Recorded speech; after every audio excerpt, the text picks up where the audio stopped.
Bismillahirrahmanirrahim. Assalamualaikum warahmatullahi wabarakatuh.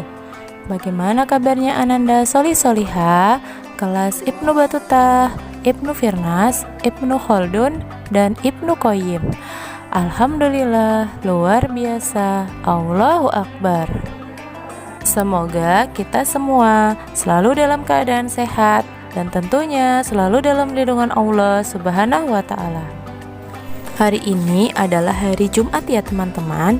Bertemu kembali dengan Ustazah Rizka yang akan mengisi BPI kita pada hari ini. Materi kita hari ini adalah meneladani sirah Nabi Nuh alaihi salam. Nabi Nuh adalah nabi ketiga yang diperintahkan oleh Allah untuk membuat sebuah bahtera untuk umatnya yang akan digunakan ketika bencana Allah datang. Namun, dalam pembuatan bahtera yang dilakukan Nabi Nuh dan umatnya tidak berjalan dengan mudah. Kaum Nabi Nuh banyak yang mengejek, bahkan menghina dan mengatakan bahwa Nabi Nuh itu adalah orang yang gila karena membuat sebuah bahtera atau kapal di atas bukit. Nah, teman-teman, untuk cerita selengkapnya kita simak video berikut ini ya.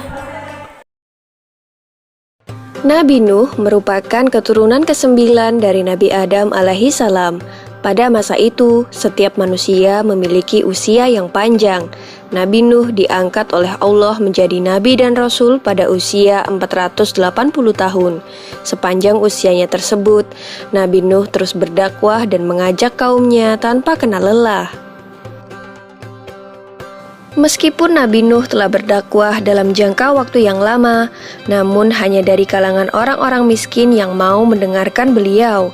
Hal ini mengakibatkan kaum Nabi Nuh yang merupakan orang terpandang dan kaya raya tidak mau mengikuti ajaran Nabi Nuh karena mereka tidak sudi berdekatan dengan orang-orang rendahan. Mereka menganggap bahwa derajat mereka lebih tinggi daripada Nabi Nuh dan para pengikutnya. Bagi kaum yang durhaka itu, Nabi Nuh merupakan manusia biasa yang tidak mempunyai kelebihan apapun. Alasan itulah yang mereka gunakan untuk tidak menaati ajaran yang dibawa Nabi Nuh. Para pemimpin kaum yang kafir itu kemudian berkata bahwa mereka akan mengikuti ajaran Nabi Nuh jika pengikutnya yang terdiri dari orang-orang miskin itu diusir terlebih dahulu. Tentu saja Nabi Nuh menolak permintaan mereka. Penolakan itu membuat para pemimpin kaum yang kafir merasa kesal, kemudian mereka menantang Nabi Nuh. Jika memang kedurhakaan mereka kepada Allah akan mendatangkan azab yang besar, maka mereka meminta Nabi Nuh untuk segera mendatangkan azab yang besar tersebut. Begitulah sikap kaum Nabi Nuh yang sombong dan angkuh. Mereka menentang Nabi Nuh dan mereka juga menentang murkah Allah. Mereka kemudian bergegas meninggalkan Nabi Nuh. Sebagian dari mereka bahkan berteriak dan mengejek Nabi Nuh sebagai orang gila yang tidak tahu diri. Dengan demikian, kaum Nabi Nuh yang durhaka itu tetap melakukan penyembahan terhadap berhala dan tidak memperdulikan ajakan Nabi Nuh untuk bertaubat. Mereka menyembah patung-patung yang mereka anggap sebagai Tuhan karena sesuai dengan ajaran leluhur mereka sejak dahulu. Allah kemudian memberikan petunjuk kepada Nabi Nuh agar membangun bahtera kapal yang besar di puncak bukit. Meskipun dikerjakan bersama dengan para pengikutnya, ternyata pembuatan kapal tersebut memakan waktu yang lama. Nabi Nuh harus diuji kesabarannya menghadapi kaumnya yang memandang pekerjaannya itu sebagai pekerjaan orang gila. Mereka mengejek Nabi Nuh sebagai orang bodoh karena tidak membuat kapal di laut, melainkan membuatnya di atas bukit. Salah satu dari mereka lalu berkata, "Lihatlah apa yang dilakukan Nuh. Dia dan para pengikut bodohnya membuat kapal di atas bukit." Nabi Nuh dan para pengikutnya tetap tegar dan terus bekerja menyelesaikan bahtera kapalnya.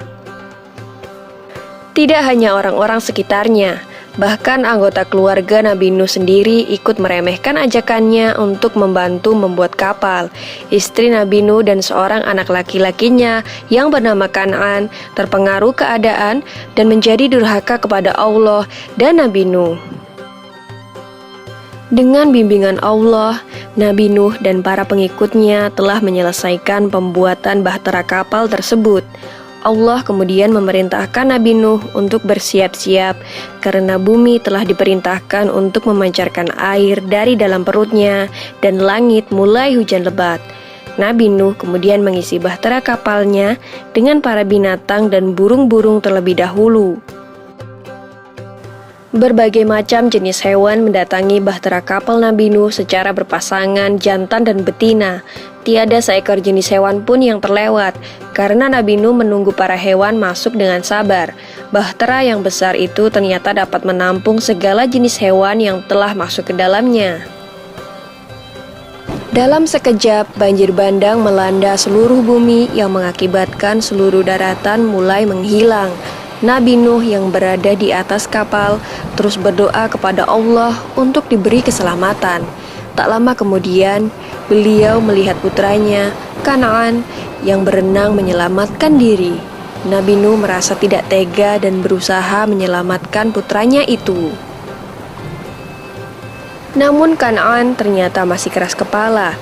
Ia malah berenang menuju daratan yang tersisa karena berpikir mungkin ia akan lebih aman di sana. Namun Allah berkehendak lain. Ombak besar datang ke arah Kan'an. Ia pun akhirnya tenggelam tergulung ombak. Tak lama setelah seluruh kaum Nabi Nuh yang durhaka tenggelam, banjir berangsur surut. Nabi Nuh bersama para pengikutnya dan hewan-hewan yang berada di dalam kapal mulai keluar perlahan-lahan dan mulai membangun tempat tinggal mereka yang baru. Demikianlah kisah Nabi Nuh alaihissalam dalam membuat bahtera kapal raksasa. Semoga kisah ini bermanfaat bagi kita semua. Amin ya robbal alamin.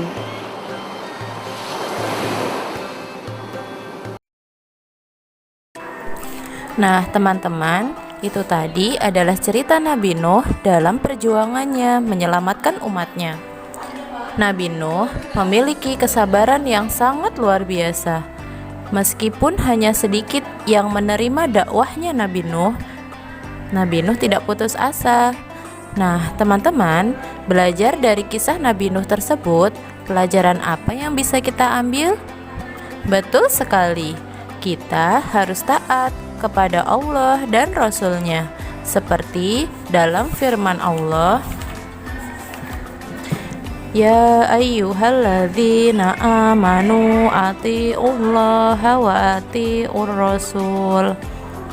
Artinya, hai orang-orang yang beriman, taatilah Allah dan taatilah Rasul. Surat Muhammad ayat 33.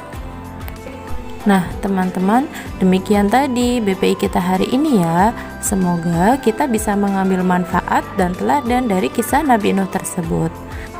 Tetap semangat untuk berbuat kebaikan dan beribadah di bulan suci Ramadan ini ya teman-teman.